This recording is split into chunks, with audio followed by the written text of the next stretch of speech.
আমি এখন চলে এসেছি বাংলাদেশের একদম শেষ সীমান্তে। আমি এই মুহূর্তে যেখানে দাঁড়ায় আছি এটা হচ্ছে বাংলাদেশ। আমার এই পাশে যে জায়গাটা দেখতে পাচ্ছেন এটি হচ্ছে ইন্ডিয়া, মানে ভারত। আর এই পাশে যে জায়গাটি দেখতে পাচ্ছেন এটা হচ্ছে আমাদের বাংলাদেশ।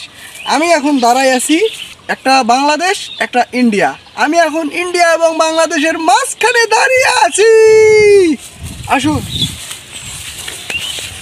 এই যে পিলারটা দেখতে পাচ্ছেন এই পিলারটাই হচ্ছে 289 নম্বর পিলার।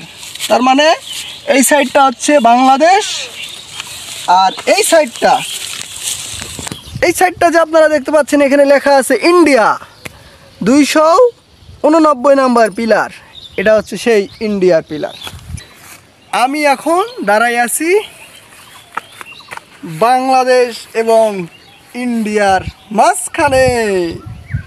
তো আপনারা হয়তো অনেকে বলবেন আমার বাসা কোথায়। আমার বাসা একদম বর্ডার সাইডে, বাংলাদেশের শেষ সীমান্তেই হচ্ছে আমার বাসা। এই যে এখানে যে পিলারটি আপনারা দেখতে পাচ্ছেন এই পিলার, এটাই হচ্ছে বাংলাদেশের সীমানা নির্ধারণ করে। এটা হচ্ছে ইন্ডিয়া এবং বাংলাদেশের সীমানা নির্ধারণ করে। আর আমার পিছনে যে জায়গাটি